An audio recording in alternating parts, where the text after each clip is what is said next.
responda aí. Você conhece alguém que viu Deus? Me responde, Samuel.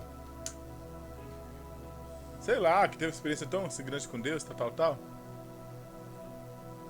Então, mas aí se Jesus está falando que quem tiver o coração puro vai ver a Deus, e se ninguém viu Deus, então a Bíblia é errada? Ou será que Deus estava falando, Jesus está falando aqui no modo figurativo, do modo emocional da palavra? E aí, gente? Eu não sei vocês, gente, mas eu sou curioso, sabe? Eu, particularmente, qualquer texto da Bíblia, desde Gênesis a Apocalipse, quando eu olho o texto, eu procuro meditar nele, sabe? E, assim, entender o texto.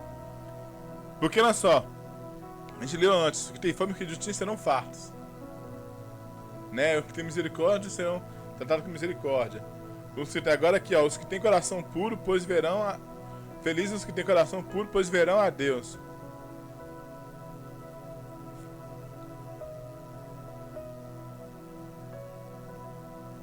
Aí vem a pergunta, por que a gente não consegue ver Deus? É porque a condição para ver Deus é ter o que, gente? Coração puro. Então, na verdade, a gente não consegue hoje ver Deus, não é porque Deus não quer que a gente veja Ele. É porque o nosso coração não é puro. Liga aí, liga aí. Nos casos que a gente já viu, reportagem que criança fala que viu Deus, viu anjos. É porque criança é puro. E ele é por isso que Jesus, o próprio Jesus disse, né? Deixai vir as minhas crianças, porque delas é o reino de Deus. E aí você vê isso porque a principal característica de uma criança é o que? A pureza. Você pode ver que a criança, quanto maior quanto menor ela é, mais pura ela é. Entendeu? Ou seja, na verdade, gente, a condição para ver Deus é a pureza. E quando eu falo isso, gente, é meio assim, meio vago, sabe? Porque como é que purifica o coração hoje? Me fala. É tanto problema, é tanta bagunça todo dia a dia. Tô mentindo, meu irmão? É prova daqui, é prova dali. Aí eu te pergunto, como é que a gente vai ver Deus? E aí, sabe, pra gente que é mais assim, mais raiz, sabe? Que é raiz, fala assim, coitado do homem pra ver Deus. Quem o homem pensa que pra ver Deus? Porque assim, humanamente, gente, se a gente for lá a condição humana, não tem como a gente ver Deus. Quem é eu, você, meu irmão, comedor de arroz e feijão pra ver Deus? Mas, quem disse isso foi o próprio Jesus, e aí? Literalmente, sabe, chega uma hora na nossa vida, meu irmão, que tanto na minha vida como na sua, nós temos que decidir ver a palavra de Deus aos nossos olhos, pela lógica humana, ou simplesmente a gente olhar para o texto e olhar o texto, sabe, como uma criança. E simplesmente falar assim, não, é que Jesus disse isso e acabou. Se Jesus disse que quem tiver o coração puro vai ver a Deus, é isso e pronto, acabou.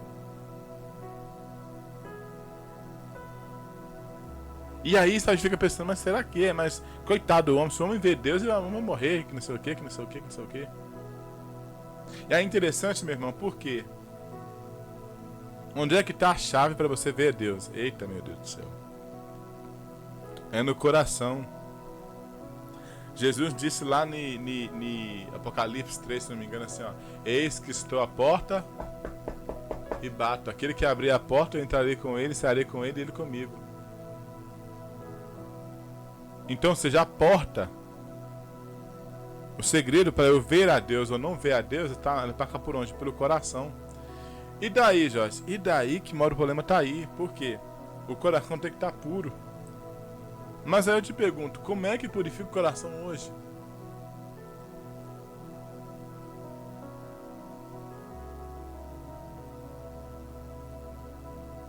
Pensa aí mesmo, é sério. É porque eu falo isso, sabe por quê, gente? Porque assim, politicamente normal, tipo assim, a gente tem um padrão de comportamento, concorda comigo? Pra seguir. Quem é crente, agora essa igreja aí, questão de roupa, de costume e tudo, beleza. Só que, meu irmão, Se você jejuar, orar, e dar dízimo, e dar oferta, e vestir a roupa lá embaixo, e usar sua blusa aqui em cima, e sabe, tipo assim, sabe aquele crente padrão brasileiro, tal, top. Então, se não tiver o coração limpo, não vale nada.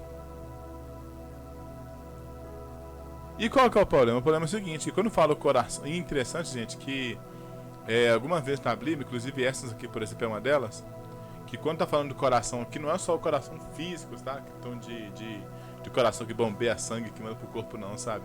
É questão da alma também. É questão de consciência. E aí acontece, quando a gente começa a entender isso, a gente começa a aprofundar nisso. A gente começa a entender mais isso, porque na verdade não é só o coração físico, mas em relação também à nossa consciência, à nossa alma.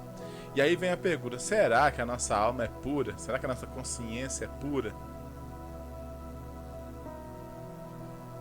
Porque na verdade é o seguinte, se Jesus disse que quem tem coração puro vai ver a Deus, e se nós não tá conseguindo ver a Deus, ou o erro tá na Bíblia, ou Jesus falou errado, falou abobrinha, ou eu e você, meu irmão, tô fazendo uma coisa errada. O que você acha que tá errado, Samuel?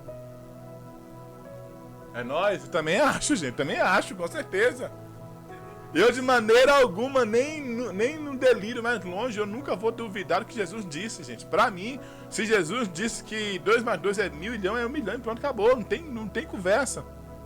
É por isso que eu acho muito legal a teologia às vezes, porque tem alguns textos na Bíblia que a teologia gosta muito de relativizar, né? Não é bem assim não é sentido assim não. Não, a gente tem coisa que ele falou, pá, tá direto lá, pronto. Esse aqui é um exemplo. O próprio Jesus disse, de novo, ó, os que forem puros de coração vão ver a Deus. De novo, quando fala assim, vou ver os puros de coração, não está dizendo, ó, aquele que for evangélico, aquele que for da igreja quadrangular, aquele que for da igreja assembleia, aquele que for da batista, aquele que for da pentecostal, não. Então é o seguinte, o que tiver o coração puro. E aí que tá o problema, é o seguinte, mas como é que purifica o coração? E aí que interessante, gente, eu tava meditando sobre isso, vou te contar uma coisa. Quando fala em relação, por exemplo, à nossa consciência, à nossa alma vive em 3 estágios. Principalmente quem é crente vive nesses 3 estágios. Existem 3 estágios, gente, na nossa consciência. O primeiro estágio, para quem é crente ali, lavado, remido, é o estágio da aprovação. Ou para quem não é crente, para quem não conhece a Bíblia, é o estágio da sobrevivência. Como assim, gente? A nossa consciência, ela trabalha o tempo todo e vive para sobreviver. Por exemplo, você trabalha para quê? Para pagar a conta. E você paga a conta por quê? Porque tem que comer, tem que beber, tem que dormir, senão você não vive. Ou seja, você trabalha para sobreviver.